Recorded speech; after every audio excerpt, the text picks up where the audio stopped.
everyone. Ariel Adams here with the Superlative Podcast. Please listen to Blog to Watch's other podcast, the Blog to Watch Weekly, where we talk about the latest watch news and reviews. Today on Superlative, my guest is Oscar Chabrat. He's the founder of Praesidus Watches and the chief marketing officer of the Montrichard Group. Oscar, welcome. Hey, yeah. Hi. Thanks for having me. It's awesome to be on this podcast. And I can't wait to talk a little more about the nitty gritty of what goes on in the background, and less about, just product. So it's going to be a fun podcast. Oh, you want to talk about nitty gritty? That's good. Well, we can. So I think that before we talk about the nitty gritty and Praesidus, let's talk about your family business, which is the Montrichard Group. Now, what I think is interesting is that the Montrichard Group, for the most part, while very prolific in a business sense, takes a very different style than many of the other companies in the space, where it does not by itself market. There isn't like a bunch of articles about Montrichard. It's a company that buys brands and makes things, but there's no, at least as far as I know, there's no watch that says Montrichard. I'd love to hear a little bit about where this company came from. Maybe you could help create the scope so people understand the brands inside of it and sort of what you do. But for people that are not familiar at all with the name Montrichard and don't know what that means, how can you introduce it? Yeah. So today, Montrichard, we're French, so it's Montrichard in French. But Montrichard is a group that is actually pretty old. My father started the group in 1993. But back then, it was only a B2B manufacturer. So that meant that, as you said, there's never really has been a watch called Montrichard that's been produced. And we were just basically producing watches for other brands, most notably watches in Asia, back when that was, very new to the industry. And basically, I think that's probably also why today there's not so much information about us as a group. It's because initially we didn't really have anything that was pushed to the press. We were just producing watches for other brands who were then obviously doing their marketing. And today that switched in 2019 with COVID. And that's when we had decided to switch to try and create our own brands or acquire brands to develop a portfolio of what we call B2C, so business to customer. That's kind of when Montrichard, I guess you could say, started to enter the public eye in a sense through its own brands instead of just being a very much background actor of other brands. And in terms of scope, so today we have, if I'm not mistaken, we have 6 different brands. There's obviously Praesidus, which is mine, the one I created with Remy, my father.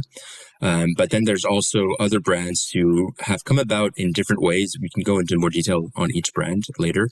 But there's Nevada Grenchen. There's Undone, who's a brand that is a partnership. And then we also have Filippo Loretti, which is another brand of ours. And then we have Excelsior Park. And now we also have a French brand called Chronofix. I think that's 6, or that might be 5. Sometimes I get lost. But that's the overall portfolio of brands that we have today. And beyond that, we also still do, obviously, B2B manufacturing for other brands. And now we've also evolved into managing more of the front end for other brands.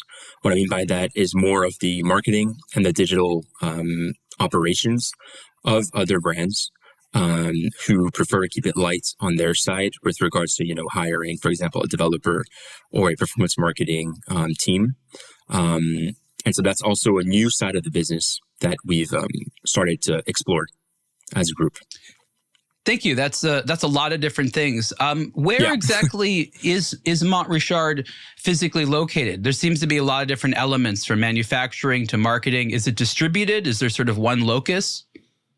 So it's very diverse. It's very diverse because of the nature of our brands. So today we have assembly in 4 different countries. We have assembly in the US. We have assembly in Switzerland. We have assembly in Shenzhen, so China. And then we also now have assembly in India. That's our newest location. So just purely out of where we manufacture, that's already 4 locations.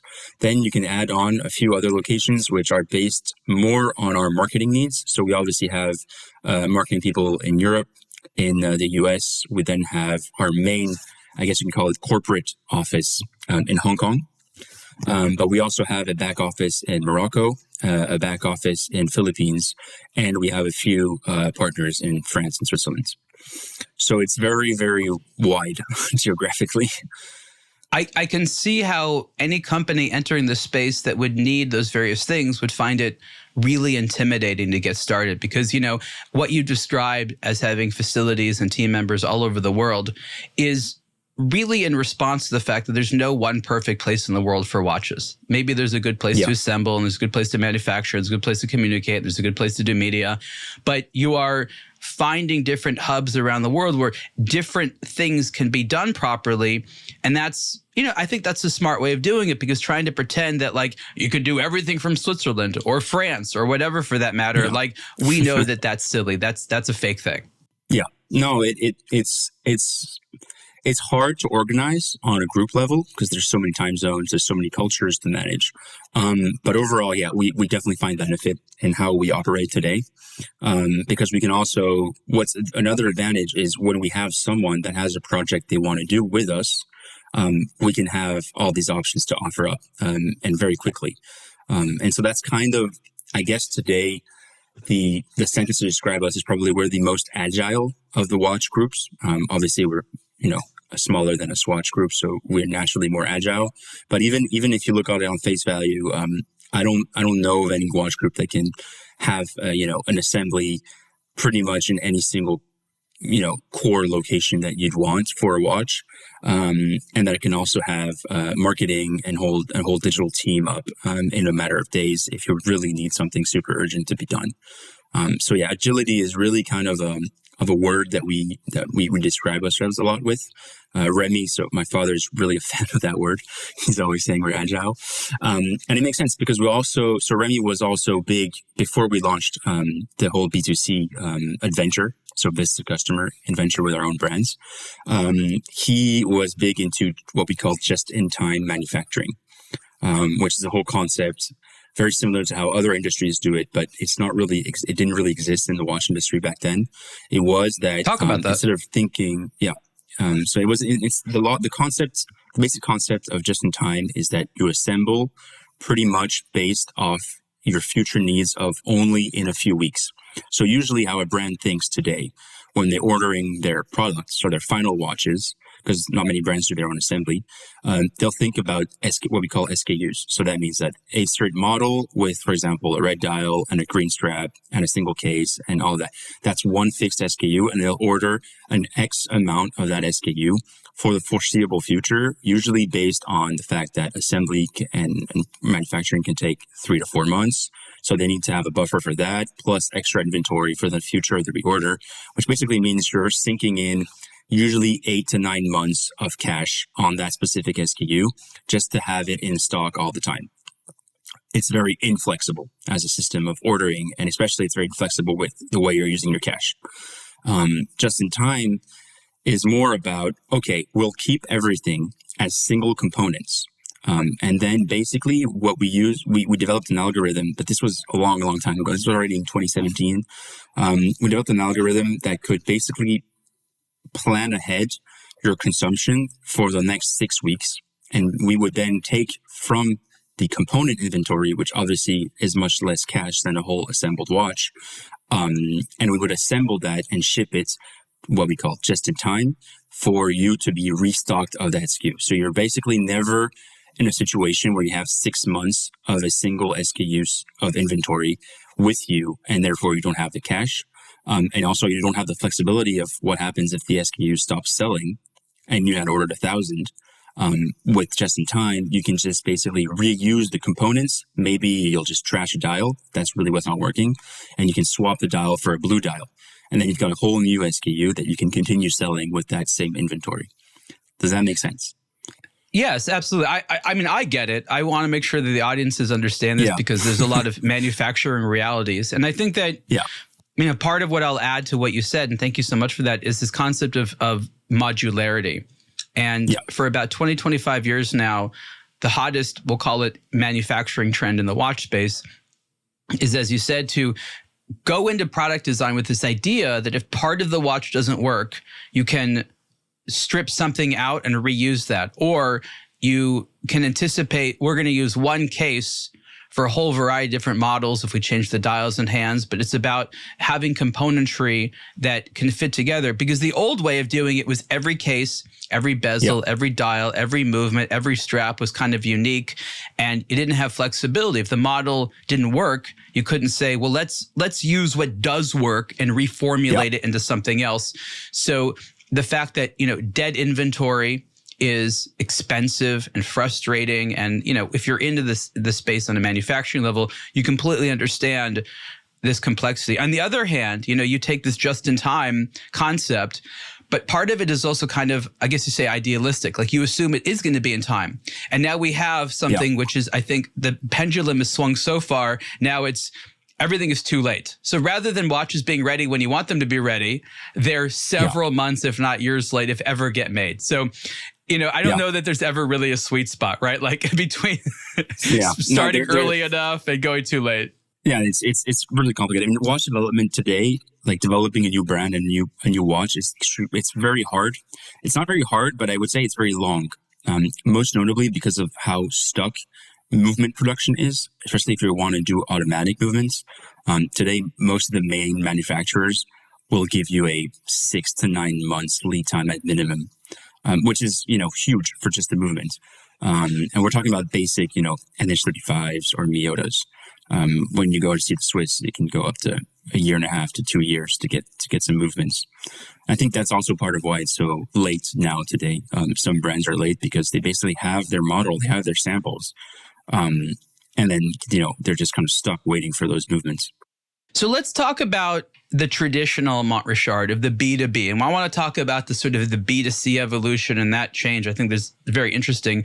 But the B2B side, let's talk about that world a little bit. It's obviously quite old now in the sense that companies like Montrichard were only B2B. But what was that era like? Why did a company like Montrichard need to exist? Why couldn't these other brands do that themselves? What was the core value that Montrichard and the other companies like it were bringing when this was an exclusively B2B industry? That's a good question. So this was I came into the company in 2018, so just on the cusp of the transition that we started. So you just heard stories. I heard stories, but I kind of live them as well. That's the thing; it's a family business. So when stuff happens, you're aware of it, no matter what you're doing. Dad, as you can say, Dad talks a lot about business, even when you're 16 or 15. But yeah, overall, B2B back then, purely B2B was for a few reasons. So the first reason was location. So that is China. So Remy, my dad, had a gigantic factory, but a very big factory. A lot of professional assembly workers, and also a lot of contacts with the suppliers. And that's really where a manufacturer like Montrichard back then was shining, is that you knew everyone, and you could basically have the capacity to assemble every single component coming from, let's say, 10, 15 different suppliers in China, all over China, into a single watch, and then also obviously QC it properly. And that's really the main first value, was that. The second value was supply chain, because again, it's very hard for someone to just keep an inventory a year or 2 years worth of like movements, for example. So there was this whole thing about keeping components in inventory and then being able to trickle down. That's just-in-time thing, which is explained. That was also a main significant advantage of being a manufacturer that's close to the suppliers, that's in the same country. That means you don't have to deal with export, import when you're assembling, or, when you're dealing with just an order of a lot of watches. And the last thing is that a lot of brands just don't really want to waste, in their point of view, waste time on the details of manufacturing. A lot of brands would just come up and just have their own design. They would have their own watch designer, who obviously is very well versed into how to design a watch. But it doesn't necessarily mean that in a purely technical sense, that watch makes sense. And that's where you have watch engineers. And so that's a whole other department, which is much less creative, obviously, than a designer, but it's about, does this movement fit inside the cakes? Is there enough width between the dial and the glass so that the hands can actually be set properly? How long is the stem for the crown to fit? All of these details, which are very much, math and engineering. That's also a whole part of the job that not really anyone wants to deal with. And usually that's also kind of like when you're a smaller brand, you don't have necessarily the sales to support a full-time engineer. You don't have the sales to support a full-time product lead, which basically someone that would make sure that the supplier is on time. You can say the same thing for QC. You don't necessarily have your own QC. And so that's all of these secondary support functions that you can kind of congregate into a single company. And that's what Montrichard and other B2B groups are doing back then. Thank you for that. I think it's a topic I'm fascinated by. So maybe people get bored of it, but I think the evolution of this is hugely illustrative of some of the transitions the industry has made. So as you said, a lot of companies that distribute watches or design watches don't make watches. They've never intended to make watches. And that's why places like Hong Kong became so important, because for a large number of decades, it was the portal that Europeans and other foreign entities use to access China manufacturing, right? Now it's a little bit different. You have other places, but for many years, Hong Kong was that portal. So companies like Montrichard and others were set up there because that was the place you needed to be if you wanted to access Chinese manufacturing for different parts and things like that. And it was hugely complicated, but it was a huge industry. And what I think is important to say is that the clients at that time were not small independent brands. They were the massive institutional brands, the Swatch groups, the fashion brands that were using Chinese manufacturing for large volumes, sometimes full assembly, sometimes just making specific parts. But the way the watch industry was for a very long time is that, European brands had certain things made in Europe, a lot of other things made in China. Assembly took place in different in areas, but there was a lot of intermediary companies that assisted in making sure that all the components were there in sort of a cost-effective way. And it was a very interesting world. I found it fascinating. And it was really propped up by the fact that a lot of these watches were made in relatively large volumes, especially thinking about, large institutional retailers like department stores and things like that would really need huge inventories, have relatively inflexible terms, and just need things to work properly. That was a status quo for a long time. What, in my opinion, and maybe you have your own thoughts on this, changed that industry was the decreasing importance of the high volume fashion watch, right? It's not that fashion watches went away, but this idea that a big brand would say, let's go to China and make 1 million units, and then we'll try to move them to various department stores and stuff like that. That went away. So these companies that specialized in helping other brands make their watches were finding less and less orders because those big brands could not sell them in the market. It wasn't that they were doing it themselves, just the market wasn't there for them to sell that large volume.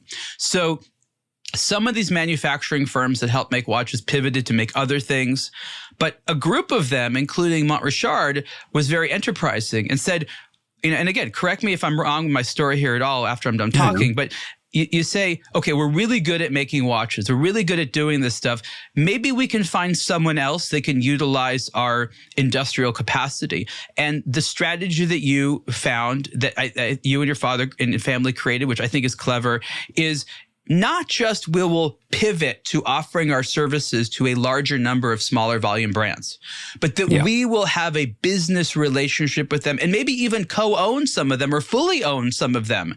Yeah. And I think that's where I find the group interesting, because you are not continuing to have this separate relationship of we're just a supplier, we just make your stuff, that's it. It's more invested. And I think the reasons for that investment, the reasons to have a business relationship with the brands you make for, makes a lot of sense. What did I say which is wrong, or what do you want to elaborate on? No, I mean, nothing is wrong. Everything's pretty correct. The only thing I would add is also that fashion brands, I think, also died out for two main reasons. First was COVID really kind of finished killing them off because they were very heavy into retail, and there was obviously no retail during COVID. And the second thing is also, I think that the whole advent of the smartwatch really took over the fashion watch. I feel like now people who are wearing an Apple Watch or some kind of, smart connected watch would be the same buyer as 10 years before buying a fashion watch, which means buying a watch for reasons which are not linked to specifically watchmaking and more on, as you said, fashion. And in this case, an Apple Watch, even you can debate on how it looks, but it's still pretty fashionable because it kind of has a status symbol attached to it. And it's also, very useful on a day-to-day for someone who isn't very passionate about watchmaking and, movements and all that stuff. I think that's mainly the reasons why fashion watches kind of died out. But overall, no. Yeah. So our pivot, moving forward is our pivot is kind of what you described. The only thing I would say is that we directly were trying to do our own thing. We didn't even try to work with other brands because there always was this thing of, oh no, you guys are manufacturers. You don't necessarily know what you're doing. And that's always been kind of a thing in the past when we tried to work with brands, more in a more integrated fashion, always kind of seeing us as the manufacturer and not necessarily as a, marketing partner, for example, or a digital marketing partner. So that's why we just started our own brands and kind of went from there. The two brands we started initially were Praesidus, which is my brand, which is from scratch, from zero. And that's the only brand that we have that's 100%, non-existent before 2019. And then there's Nevada Grenchen. So Nevada Grenchen, the character pretty well, Guillaume Lédé. So he used to be actually a client of Remy from the Montrichard B2B days. And that's how they knew each other, and both together partnered, so Guillaume and Remy, to relaunch Nevada Grenchen. And that was the second watch brand that we launched, and both were in 2019, and both were, it was good timing. It wasn't in reaction to COVID, but let's just say that the whole COVID event kind of accelerated things in terms of transition.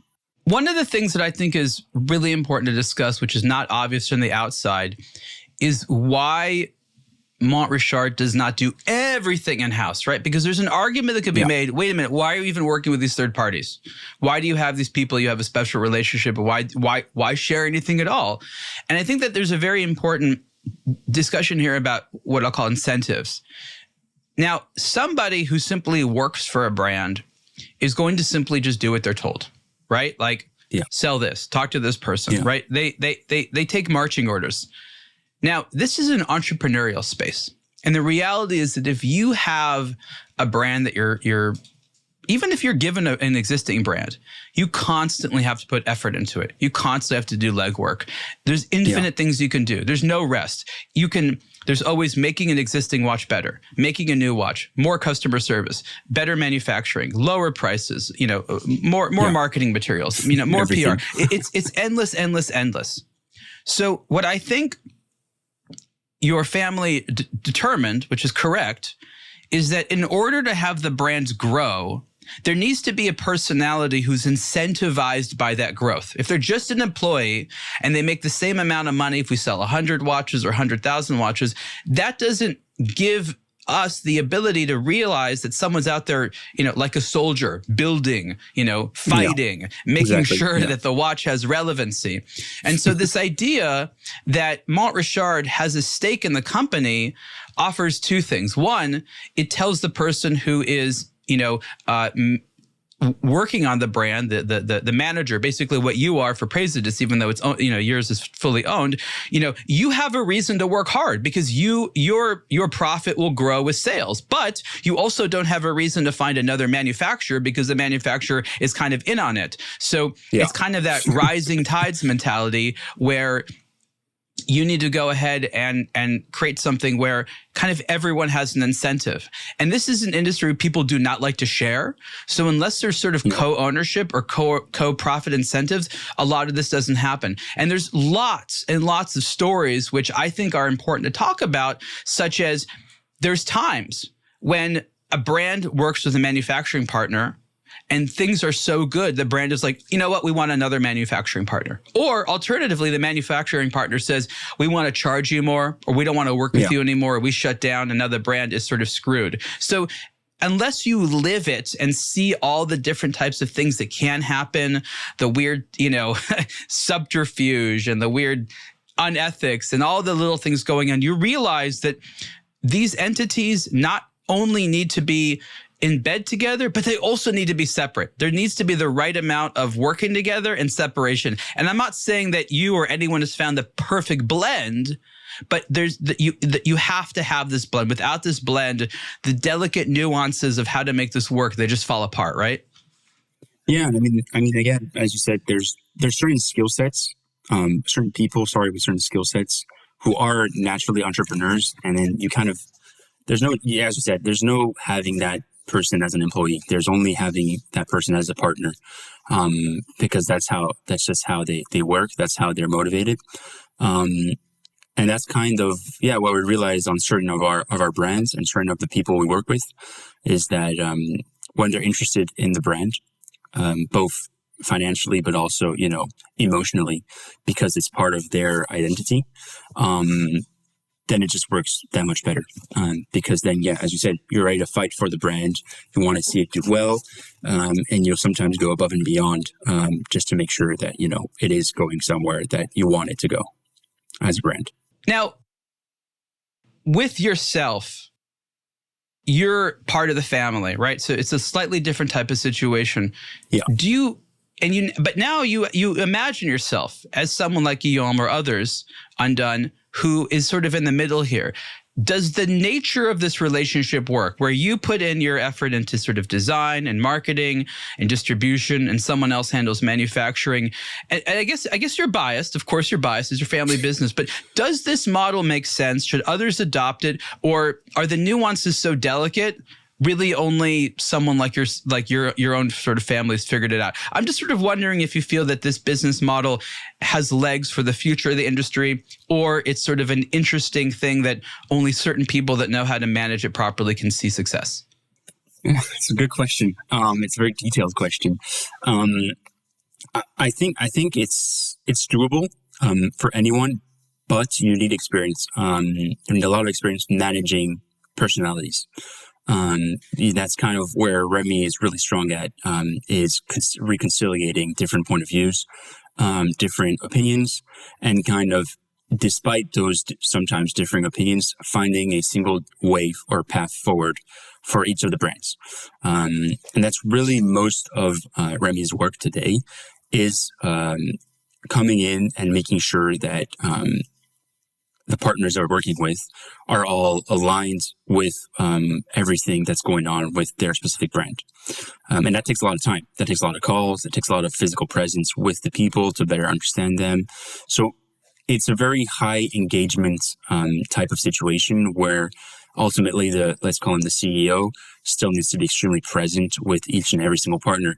That's also part of the reason why right now we have 5 or 6 brands. Again, it's weird that I don't even know the number, and we don't really have more than that, because more than that means another partner. It means taking time to know another guy or another woman, and then making sure we work together. And we've tried it, and sometimes it hasn't worked. Obviously you never hear about that, but sometimes you think you find someone to manage a brand that's in a similar kind of partnership, and it just doesn't work.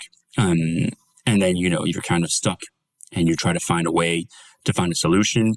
And usually it ends up with an amicable, decision of, okay, let's move forward and each other with our different paths. So I think it's replicable. It's replicable, but I don't know if it's that scalable in terms of we can do this with 100 brands. Because it takes so much personality as a CEO to really reconcile everyone on the same page. The final question I want to ask about the sort of group and the structure is, how fancy can these watches be? You've made a decision, it seems, to stick within a certain type of price point. Is that because this business model really only allows for quality that can command these types of prices if you're making a choice to sort of stick to these price levels. I know that some of the competitors like, Reventa Hennex and things like that make watches are far more expensive. Talk about the applicability of this model where, there's sort of like a relationship between manufacturing and brand and how applicable it is to really high-end watches. Can it scale? What can you say about that? So price point wise, Nevada Grenchen has already had 10K USD watches sold, usually with vintage value movements. But overall, manufacturing a very high-end piece is something that we have done in the past, with very precious materials or even with some very complicated movements. And usually it's just a question of knowing the right people, right? Obviously, we don't necessarily do this in-house because it's so much more complicated sometimes with precious materials and with difficult movements. But we know the right people so that if ever, let's say, one day we have a client or a random person that just wants, let's say, a random $1 million watch, we could do it just because we know everyone that we should know to make that happen. But price point wise, why we're at the price point we are now is mostly because that's the price point of Microbrands today that performs the best. What I mean by that, and also it depends on the brand. Nevada Grenchen Swiss made obviously is $1,000 pretty much minimum, and then can go up to what I just said, 10K.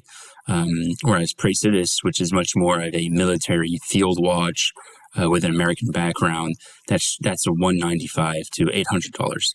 So we really adapt. What I'm saying is we don't think of let's just make a super expensive watch and sell that through a brand. We're taking the problem from the other side, which is what price point can each brand command today, so that it actually sells. Because a lot of brands, it's surprising to see sometimes brands will come out with a model which is pretty obvious that the price point that they're coming out with is just not aligned with their branding, whether it's too low or too high. A lot of brands usually have some curious decisions on how they want to price their watches, or rather how they think their brand can sell. What I mean by that is, for example, a brand that usually sells $800 watches coming out with an $8,000 watch. It could work, but most of the time it's just very difficult to make work, especially when you're doing such a big gap. And that's also something we're careful of here is I could make a $10,000 Praesidus watch and just order that through Montrichard, and that would take probably 3 months to develop. And it's not a problem. The quality wouldn't be an issue. Nothing would be an issue. The issue would be, what do I do with that once I have it in inventory? Because I'm obviously not going to sell a $10,000 watch as an American military, watch brand. That doesn't really make sense. Now, I agree with you completely, but if you were looking at the market, you would get a lot of different signals. And that is that a lot of the big brands have been wildly increasing their prices. I don't know that any of them are particularly safe. Some of them haven't, but for the most part, they all have. So I completely agree that it's a hugely competitive market. There's a lot of availability out there. Consumers in general are looking for more value for the money. And yet a lot of the established luxury groups have just been pumping up their prices like it's a game. I was looking at a watch yesterday and I did a little comparison to what a similar model cost, I think about 6 or 7 years ago, maybe even less. And the price had just doubled. Okay. Same case material, same movement, but the watch, the current one that came out was a little bit over $10,000. And I was, and I like the brand and I like the model, but I keep having these reservations. I look at this price, it's like, they obviously price it because they think they can sell it at that, right? This is a big brand. What's going on that's okay? Whereas all the information I'm seeing and all the things you're seeing are that it's hard to move at those prices. And I know that you and your family of brands would increase prices if you could. But you're a practical business that says we can't charge more than people want to spend. That's not how you sell stuff. So you have your finger on that pulse. How maybe you can help reconcile this, or what can you say about the fact that while we broadly agree in things, these big brands at these groups, their prices are in they're not even the same universe. It's like they're in a different watch industry. You know what I mean? Yeah.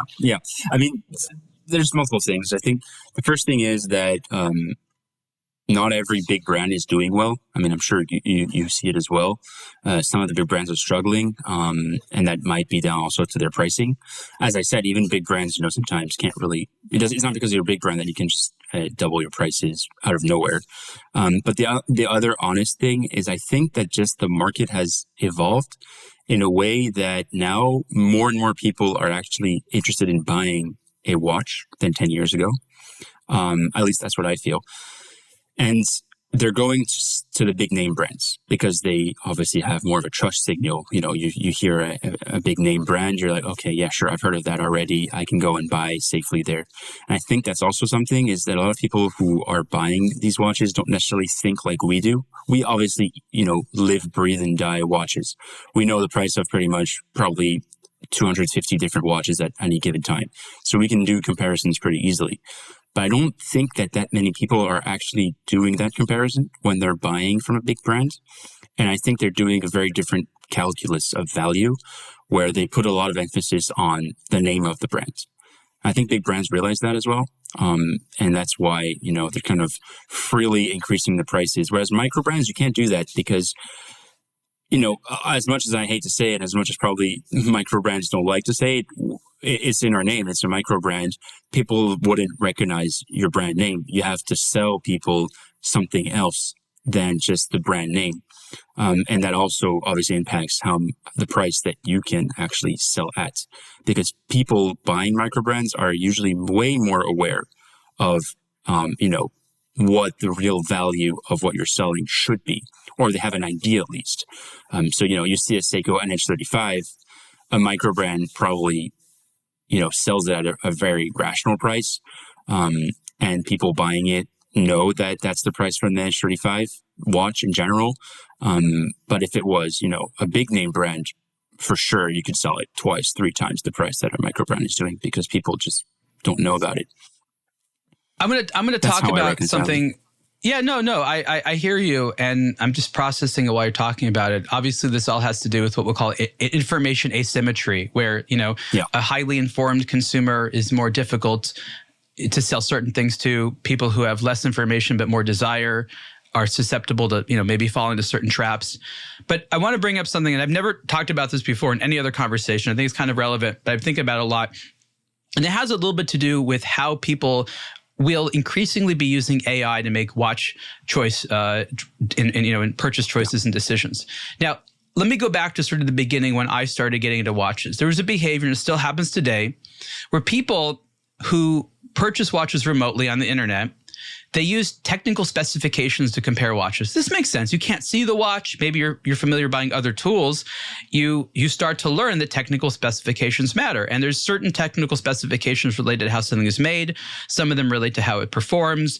And from your home using information on the internet, back in the early 2000s, as much as now, you can start to learn about watch tech specs with huge amounts of available information. Now, in the past, a lot of that depended on the individual person having the time and effort and capacity to manually look through all this data. Now, you can have AI do it for you very quickly. So what I think is going to have happen is this. Someone's going to say, I like watch model X from popular brand Y, but I want something that has similar tech specs, price, size, style, but for a lower price. AI, what are my options? Yeah. Right. And I think that behavior is going to happen a lot, more and more and more. Yeah. Now, the winners are the companies that, from a technical specification and a review perspective, seem to have a good product at a decent price point. The luxury brands who have increased price points, made it very unclear at their websites exactly why their watches are better than others, who have shied away from having a lot of reviews that is authentic and mostly focused on having celebrities wear their watches. In an era where something as cold as AI is helping consumers to make purchase decisions, I think the small micro brands are going to win. And I think a lot of the larger brands are going to lose heavily because when it comes to AI, they are woefully under competitive. It's interesting you say that, because we're working on it already. It's called GEO. So it's basically, so for people who don't know SEO is search engine optimization. GEO is basically the AI version of search engine optimization. So search engine optimization is basically you as a brand working to optimize. So what does the G stand for? I think it's generative, as in AI. I think. Yeah. I'm not sure. Don't quote me on that. I've used different terms for the same thing, but I've never heard generative engine optimization. But that makes sense. I mean, that's what we use, at least internally, as GEO. So just for people who don't know any of this stuff, this is very digital marketing stuff. SEO is you as a brand trying to optimize how Google or other search engines rank you when you're. So, for example, if you're typing Blue Watch, you want your website and your watch to be the first. So you optimize how you present information so that it's ranked number one. You can do that now also with AI, which means that, for example, if you go on ChatGPT and you say, I want a blue watch, $100, good price, good specs, whatever, you can then optimize as a brand so that your watch pulls up from so that ChatGPT pulls up your watch first. And that's where I think, as a counterpoint to what you were saying, that potentially big brands can win this battle because naturally they index and they rank higher in terms of just optimization of results and how they are presented by AI.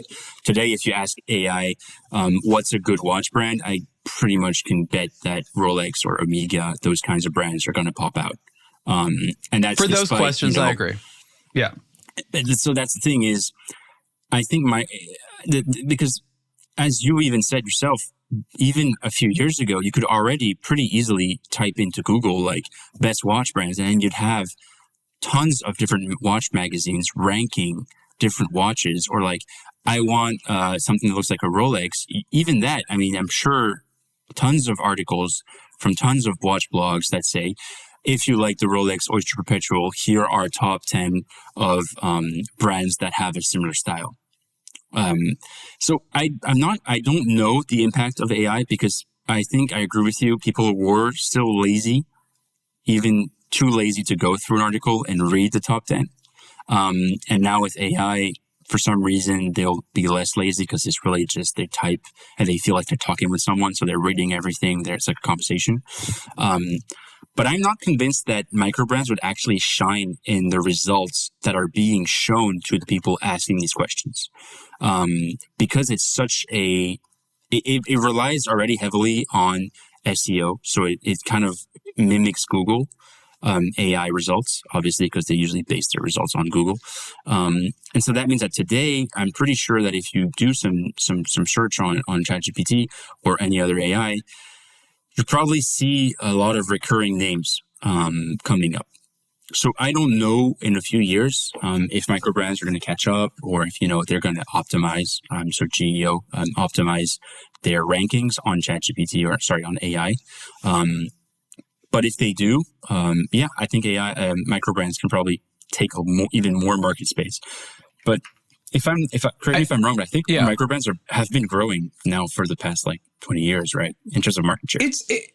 I mean, definitely from our perspective, they've been growing. Numerically speaking, I think it's complicated, but there's definitely a big space for them.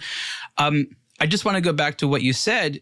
Yes, there's going to be a lot of different ways for consumers to interact with AI and generative results when it comes to helping to search for watches. And it really depends on the query. I was referring to the specific idea that certain consumers will be doing tech spec comparison. So if they're asking higher level questions of what's a good watch brand? I agree. Yeah. That's a little bit more difficult. But if they're specifically saying, hey, wait a minute, I feel like these big brands are taking advantage of me. I think I can get something similar for less when you're shopping just off tech specs. Now, let's say you take a Rolex and an indie brand from a tech spec perspective. You can have very similar technical specifications, but you won't know how nicely the steel is finished, how well the parts fit together, actually how well the movement performs and things like that. These are not intangible, but they require you to touch, to feel, to experience the watch. AI doesn't really know any of that. And so that's why I'm saying people do tech spec shopping and comparison because that's the information they're armed with. Yes, they can watch videos and things like that, but we know that people are going to increasingly, across all categories, use AI to help them make shopping decisions. And when it comes to what information is available to the AI, they're going to rely on numbers and technical specifications, at least for the first several years, heavily. And like I said, I don't think that's going to advantage the brands that are the big ones, because what do they rely on? Softer things. They're relying on brand desirability, whatever that means. But it does mean something, because I mean, look at the brands that are working today. Most of them are big brands. I mean, Rolex is still killing it, and they've increased their prices like crazy over the last few years. And that's where I'm more agnostic about the whole AI thing. Is when you see some of these brands doing crazy price increases, and they're still here, they're still kicking, and you also just talk to people, and for them, a lot of people still dream of owning a Rolex. Let's be honest. Despite all these new brands coming in, these new choices, these new ways of purchasing, even the whole e-commerce thing. I mean, I don't think Rolex sells online, do they? I don't think they do. No, they can't, right? No, they can't. Not officially, no. Yeah. So you see, they're not even on e-commerce, and they're still, dominating the watch industry. Maybe dominating's a little strong, but they're still very strong. Well, awareness-wise, they have huge awareness. But again, somebody that buys a Rolex is rarely buying it because they've compared tech specs, right? No. Yes. And I want to go back to the customer that buys a lot of the brands that Montrichard makes. And I'm not saying that these are just tech spec searchers, but a lot of the people will find a Nevada Grenshin watch and say, oh, it has the tech specs I want, but a price I'm comfortable with. And that's how you get them. And then, as you know, you don't want people to buy just one watch. You want them to buy multiple watches. And once they start buying multiple watches from the same brand, it's because they believe in that value proposition. And that's huge to get them excited. So again, yes, we don't know what'll happen, but I think it's clear to say that the future is not settled. None of this is business as usual. And things keep changing underneath our feet all the time. Yeah. No, I agree. And then, I mean, kind of to add to that, also a lot of people buy, at least in our brands, we are very story focused.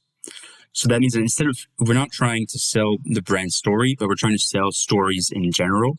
And notably with Praesidus, that's what I do a lot. So Praesidus is very big into World War II. We know we have a lot of veterans that we worked with. We commemorate D-Day, we commemorate Iwo Jima, big battles of World War II for the U.S. Military. And all of that is based on stories that we want to tell and that we want to associate to our product. Because people buy now mostly, at least for Praesidus, I don't want to say most people, but there's definitely a segment of customers that buy because of the story and the significance of the product, and not because of anything linked to the specs of the watch, or even sometimes, to be transparent, like the look of the watch. Some people are buying this because of the story that comes associated with the watch. And that's really their number one kind of buying rationale. And it's the same for Nevada Grenshin also. There's a lot of people who are buying into a old Swiss watch brand that had a lot of innovation back in the 50s and 60s that was really a creative brand back then, and that we're now trying to bring back with that whole ethos. And they're buying into that story. And even the whole Guillaume Lidé story and his personal story is also something that's very strongly associated with Nevada Grenshin, and something that people also buy into in general when they're buying a Nevada Grenshin, for example, or even a Space One. Space One is a very, unique, very creative, very niche kind of horological development. I don't know if you've seen a few, right? Space One. Sure. Yeah, I'm familiar. Yeah. So again, people here are buying into a concept, not necessarily the specs, but more into the whole concept or the look or the story behind the reasoning or why the choices were made. So storytelling, I think, also has become now for Microbrands an extremely strong channel to convince people to buy their product and not a competitor's. And that story is, again, it's difficult for AI to kind of really encompass it because it's so, as you said, intangible. But I feel that's also where Microbrands are going more and more. You have more and more Microbrands trying to develop their own story.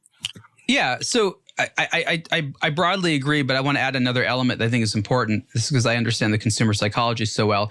a micro brand just making another watch is not very competitive, right? If you're just like, oh, we're just another watch, people are like, you haven't given me a reason. So the story is the rationale why to get it. Now, as a micro brand, like every other brand, has to have a reason for existence. But, and here's where I think it's very important, even though consumers say they buy based upon a story, they will not buy something to wear which is ugly. So at the end of the day, you're still selling the aesthetics and the design, even if the consumer doesn't necessarily report that or even know consciously that they're looking for something pretty. The story justifies it, especially with males. They can't just say, I want to wear a pretty watch. They have to say, I want to wear an important watch. But if you really boil it down, you ask them, would you wear an important, ugly watch? They'll say no. Right? So I again, I definitely agree with you. Now, we don't have too much more time left. I want to speak about Praesidus. How are all the watches assembled in the US? Is this a brand-wide kind of feature? So it's interesting you asked that because as of today, yes. As of probably in a few months, unfortunately, no. So the reason is that we have grown so much that volume has kind of outstripped the pace of assembly in the US. And so we've had a decision of we're going to be developing certain products. So none of the products that are on the website currently are going to be switched because we feel that's not very honest. You know, you're switching a product where there's been reviews saying it's US assembled. That's not how we do things. But some new product, which is also a product that's kind of made to be more volume than, very high price. We're going to be switching it to our probably Indian assembly. And that's the reason why we've started investing into Indian assembly. And that's really a question. It's unfortunate, but it's a question of volume versus price. We've realized that there are some people that buy Praesidus that that aren't necessarily interested in the whole American assembly story. And I don't know if you've heard this, but this is kind of a real. We thought a lot about this because as volume grows, you're like, okay, we have a. I don't know how many square foot warehouse right now in Phoenix that also is our assembly center. And literally we're switching. We're trying to get out of the rent contract that we have right now with this warehouse because it's just too small. And we're stuck right now in this too small warehouse. And it's struggle to just have enough space. And we're switching gears. And as soon as the contract's up, we're switching warehouses for something that's twice as big. But at some point, when you're trying to do certain watches at certain price points, it doesn't necessarily make sense to have that very premium US assembly because it comes at a premium for us in terms of cost. And we usually try to not pass down the cost too much, which means that if you look at some of our automatics, you'd find similar prices on brands that do, for example, China assembly, because we try to kind of internalize that cost and take it on the chin because it's part of our story, it's part of our brand, it's so important to us.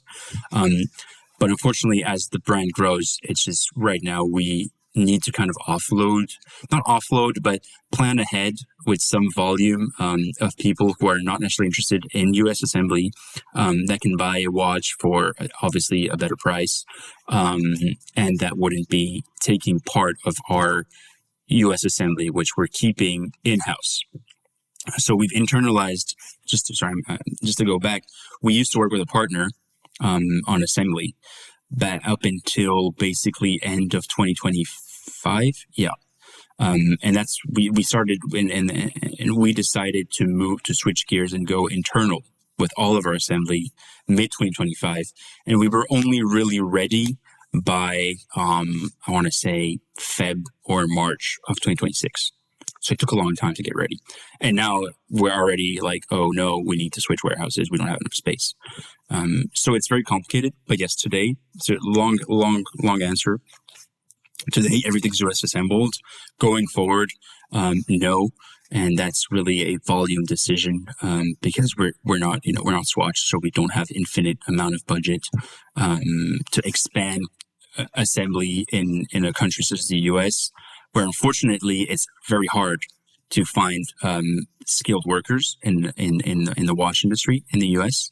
And also where it's very hard to just import machining and tooling from overseas. to just have a complete, very proficient assembly line. Well, that means that there'll still be a selection of Praesidus watches that people can buy that will continue to be made in the U.S. Yeah, I mean, all of the ones, so not made. They're not made. Assembled. I'm distinction sorry. If the FTC is listening. You're right. Assembled. But basically everything that's on the website today will keep on being US assembled. And obviously all of our important commemoration pieces will always be US assembled, just because, again, the story matters so much. But there's some pieces, new collections, which won't be. And that's more of the pains of growing as a brand. You have to make certain decisions.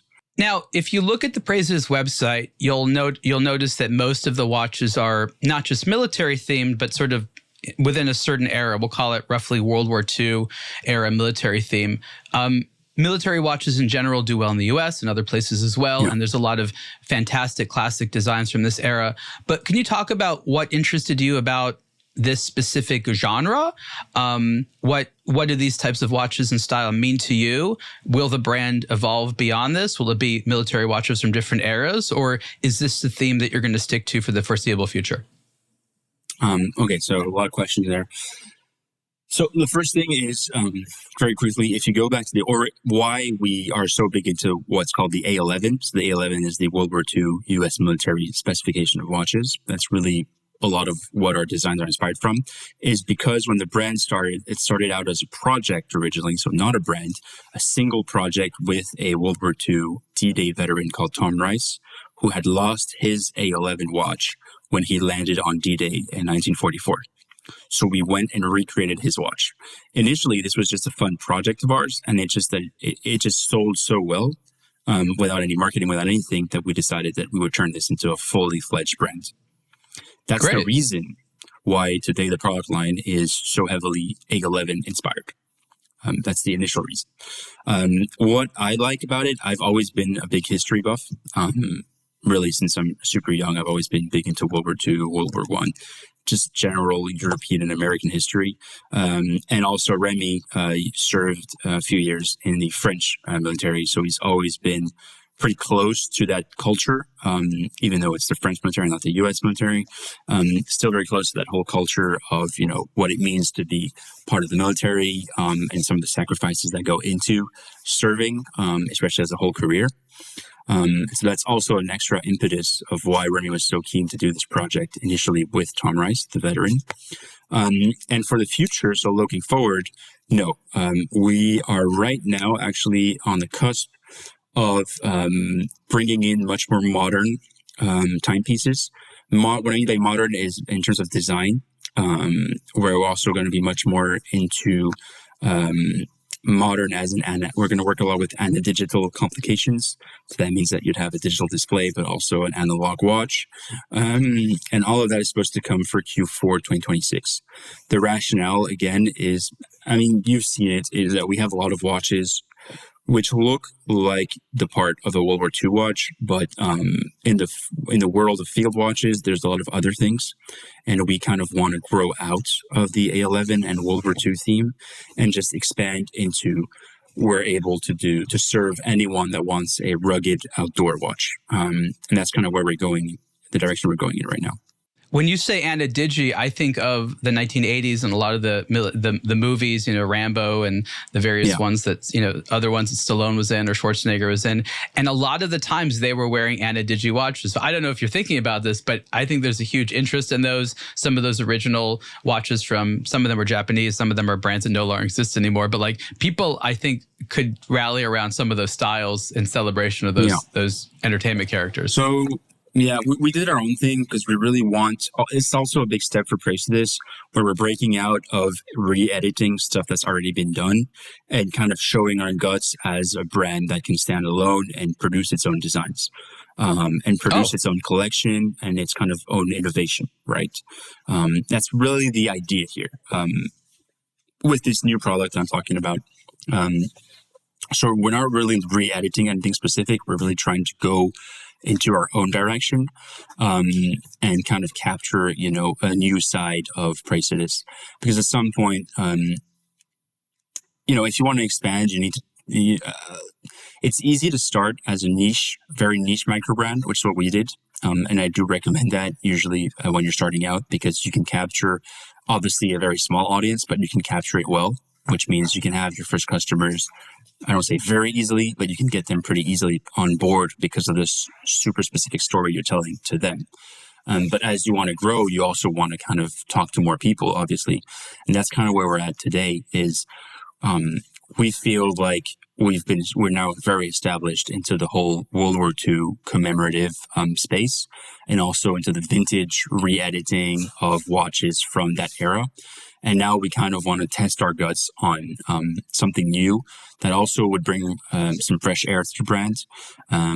Because even though we've had, honestly, right now, 2026 is an exceptional year for us, we still know that we need to diversify if we want to grow. And that, right. There's definitely not 100% of watch buyers that are going to buy an A11 in their life, if we're being honest.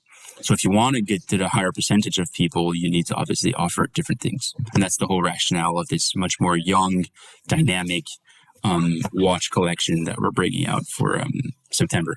Well, I'm really excited to see it. That means in a couple months, maybe we'll have you back on the show because there'll be a whole new topic to discuss.